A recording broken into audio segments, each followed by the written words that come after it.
Welcome back to the Deep Talk. Today, we're diving into dermatologic pharmacology. We're really going to peel back the layers, look at topical agents, the nursing side of things, and basically how we treat the body's biggest organ, the skin. So, our mission is to really nail down the key clinical stuff, skin function, common problems like acne, psoriasis, and the drugs we use right on the skin. And this stuff matters because, well, getting the application right is pretty much everything. It really is. The skin's complex, and that dictates how we approach treatment. It does way more than just cover us up. We're talking 6 key functions: protection, sensation, temp regulation, excretion, absorption, even vitamin D synthesis, but pharmacologically. That slightly acidic surface pH, around 4.5 to 5.5, that's a huge first line of defense. Okay, why is that specific pH so important for the drugs we use? Well, because that acidity naturally fights off microbes that like things more alkaline. So if we slap on something really alkaline or, something that seals the skin off too much, we might actually mess with that natural defense. Structurally, you've got the epidermis on top, the main barrier, and the dermis underneath, which is full of blood vessels. And if a topical drug gets past that epidermis, it can get absorbed into the bloodstream. Suddenly, your topical treatment is systemic, not always what you want. Okay. Yeah, that makes sense. So before we even get to the actual medicine, we need to talk about how it's delivered, the vehicle. Exactly. Ointments versus creams, it's not just about feel, it's about occlusion. Ointments are oil-based, they're super occlusive, they trap moisture, really push the drug into the skin. So perfect for those really dry, thick, scaly patches. Perfect. But creams, they're water-based, less greasy, much better for bigger areas or skin that's moist or weeping. You don't want to trap all that moisture. Right, that can make things worse. Definitely. And then there are gels and lotions, too. Yeah, gels are often good for helping the drug penetrate. Lotions are great because they spread easily, like on hairy areas, and don't leave that heavy feel. Understanding that range is step 1. Okay, step 1 is getting the drug in. Step 2. What are we fighting once it's there? Let's talk topical antimicrobials, when that skin barrier breaks down. Right. So you're often dealing with common infections, maybe impetigo, usually caused by Streptococcus pyogenes or Staphylococcus aureus. Those are the main culprits. If we start with antibacterials, bacitracin is a big one. It's a polypeptide antibiotic. Its mechanism, it stops bacteria from building their cell walls. And bacitracin, Yeah. it's one we pretty much only use topically, right? Because it can be toxic if taken systemically. Exactly that. We can use its power topically because we expect minimal absorption. Got it. Then you've got that very common OTC mix, neomycin and polymyxin B, often with bacitracin added in, neosporin. Oh, yeah, everyone knows Neosporin. Super popular. But here's the heads up. Using these combo products for a long time can actually make you more likely to develop skin allergies to them down the road. Okay. Yeah. That's important. What else? Mupirocin, Bactero, treats impetigo, sure, but it's really critical use. Inside the nose. Inside the nose, what? To get rid of MRSA colonization, applied intranasally twice a day. It's a major infection control tactic, especially in hospitals. Wow, okay. That's specific. And then there's silver sulfadiazine, Silvadene. This is the go-to for preventing and treating infections in 2nd and 3rd degree burns. And why topical for burns? Think about it.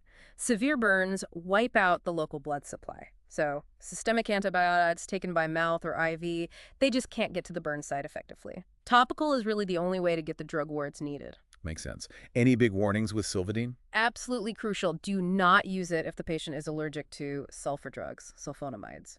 Big contraindication. Okay, sulfa allergy check. Got it. So moving from bacteria, what about fungi? These seem like tougher fights. They often are.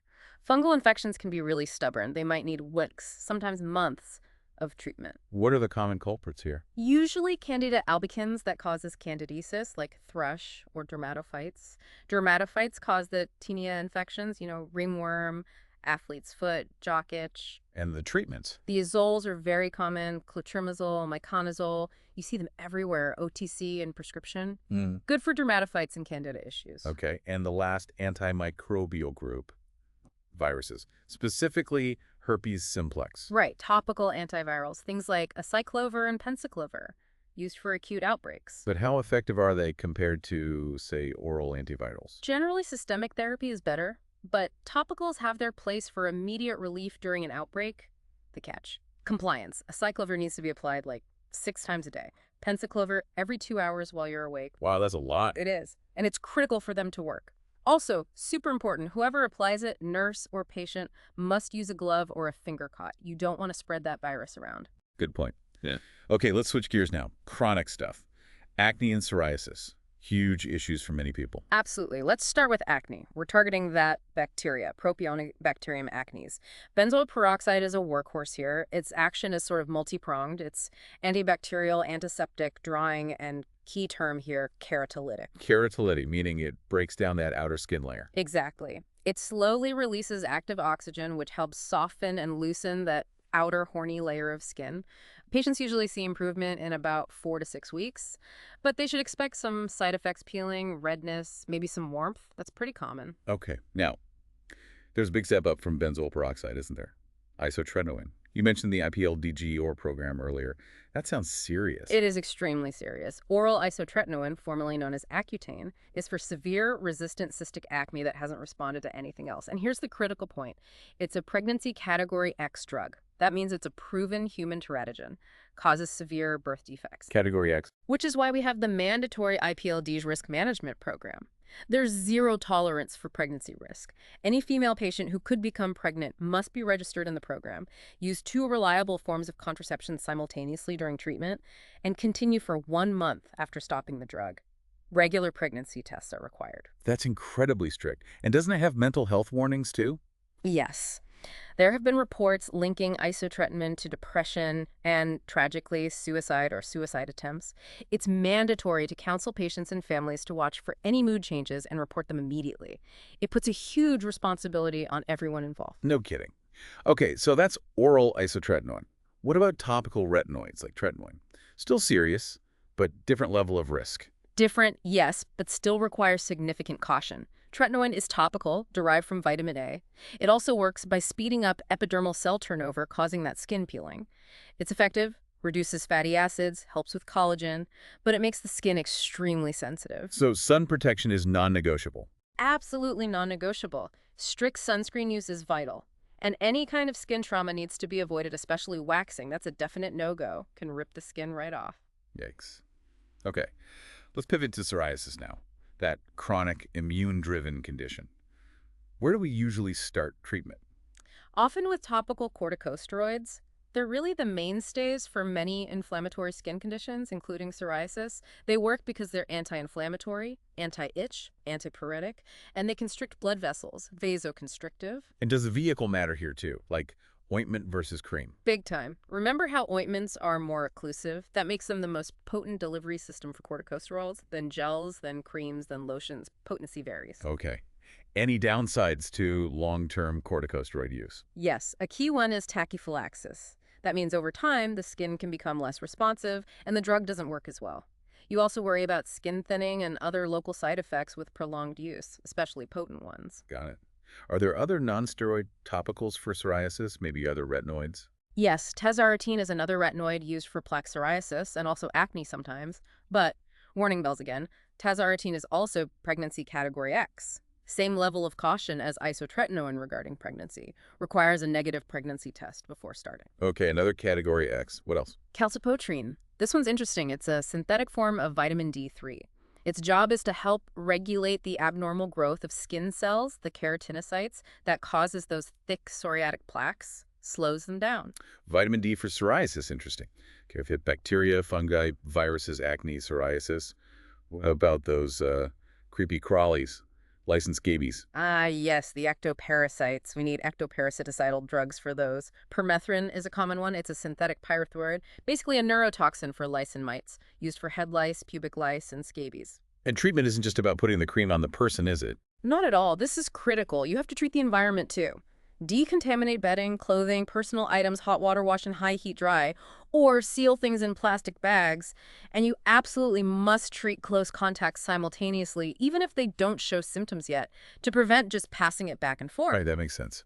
Are there newer options? I heard something about not needing to comb out nits anymore. Yes, that's a huge advance. Newer drugs like spinosad and topical ivermectin have come out. They're a big advantage. They kill the live lice and prevent eggs, the nits, from hatching. So that incredibly tedious, time-consuming nit combing process often isn't necessary. Big relief for parents and kids. That is a big deal. Okay, Shifting to a few miscellaneous agents before we wrap up the drugs. Minoxidil, Rogaine, for hair growth. Yep, topical minoxidil, it's a vasodilator, helps increase blood flow to the follicles, used for androgenetic alopecia in both men and women. Does it work right away? Nope, patience is key. It usually takes about 4 months of consistent use to see results. And a practical tip, tell patients to be careful with heat right after applying it, like from a hairdryer. It might reduce how effective it is. Good tip. All right, can't talk skin without talking sunscreens. What's the main thing to know? The FDA requirement, SPF 15 or higher, is needed to claim a product reduces the risk of skin cancer and early skin aging, not just sunburn protection. And critically, it must provide broad spectrum protection, meaning both UVA and UVB rays. And generally, avoid using them on infants under 6 months. Keep them shaded. Okay. Last drug, fluorouracil. Sounds serious anti-neoplastic. It is. Fluorouracil, or 5-FU, is used topically for precancerous lesions, specifically actinic keratosis, and also for superficial basal cell carcinomas. How does it work? It's an antimetabolite. It messes with DNA and RNA synthesis, basically destroying rapidly dividing cells, like those abnormal skin cells. So special handling needed. Absolutely. Because it's cytotoxic, it has to be applied carefully. Use a non-metallic applicator or wear gloves. If you use fingers, wash them immediately afterward to prevent absorbing it yourself. Okay, wow. That's a lot of drugs, a lot of mechanisms, a lot of warnings. This really drives home the question, how do we put all this pharmacology knowledge into safe, effective nursing practice? Exactly. The nursing process is absolutely vital here.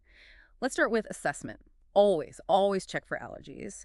And the key insight, if someone's allergic to a systemic antibiotic like penicillin pills, assume they might react to the topical form too. Good rule of thumb. What else in assessment? Consider the drug concentration, how long it'll be on the skin, the condition of the skin, is it broken, inflamed, and the size of the area you're treating. And definitely consider age.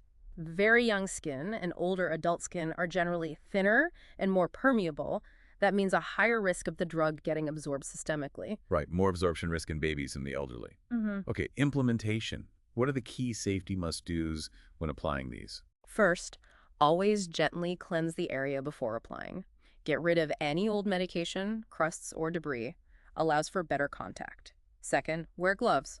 Always. This protects you, the nurse, from absorbing the medication, and it also prevents you from contaminating the patient's skin. Double protection. Makes sense. If you're using a lotion or solution, shake it well before use. Make sure it's properly mixed. Okay. And strict adherence to the prescribed method and dose is just crucial. Tell patients, never double up on a missed dose. Just apply it when they remember, unless it's almost time for the next dose, and just skip the missed one. Right. No doubling up. And what about those really high alert drugs, the Category X ones? Constant reinforcement. For isotretinoin, tazarotene, and also finasteride, that's an oral drug for hair loss in men. But also Category X, the risk of severe birth defects is paramount. We need to drill this home. Women who are or might become pregnant should not even handle crushed or broken finasteride tablets without gloves because of absorption risk. Wow. Okay. What other major patient education points? Sun protection counseling is huge, especially for patients on tretinoin, but really for many of these conditions. And for drugs that can have systemic effects, even if topical, like imiquimod used for warts, actinic keratosis, superficial basal cell carcinoma, patients need to know what to report. Like what kind of effects? Systemic things that suggest it's being absorbed more than intended, like a cough, upper respiratory infection symptoms, back pain, swollen lymph nodes, lymphadenopathy. They need to report those. Okay, great summary of the nursing process points. So let's try to boil this down. What are the absolute main takeaways from our dive today? I'd say 3 big things. 1, choosing the right vehicle ointment. Cream, gel, lotion is fundamental. It affects penetration and suitability for the skin condition. 2, high alert protocols like IPLEGI for isotretinoin and the warnings for tazarotene are non-negotiable due to severe risks like teratogenicity. Safety first. And 3, meticulous application technique, cleansing, gloves, correct amount, frequency is essential for the drug to work properly and safely. It's not just rubbing some cream on. Definitely not. So what does this all mean for you, our listener? I think it shows just how much specialized knowledge is needed even for topical meds. From simple bacitracin to potent retinoids or anti-neoplastics. The skin isn't just a barrier, it's a complex organ and a very active site for therapy, with real potential for systemic impact. Couldn't agree more. And here's something to maybe think about. We talked about fungal infections being stubborn. Consider how many patients you might encounter using OTC antifungal creams for maybe athlete's foot or ringworm. just for a few weeks, and it keeps coming back. Hmm. How often do we really counsel them that some of these infections, these dermatophytoses, might actually need continuous treatment for several weeks, even up to a year sometimes, to truly be cured? Understanding that timeline can really change adherence and outcomes. It's often missed. That's a fantastic point, a really critical detail often overlooked, something definitely worth pondering. Well, thank you for joining us for this deep dive into dermatologic pharmacology. From the entire last-minute lecture team, we wish you the very best in your continued learning.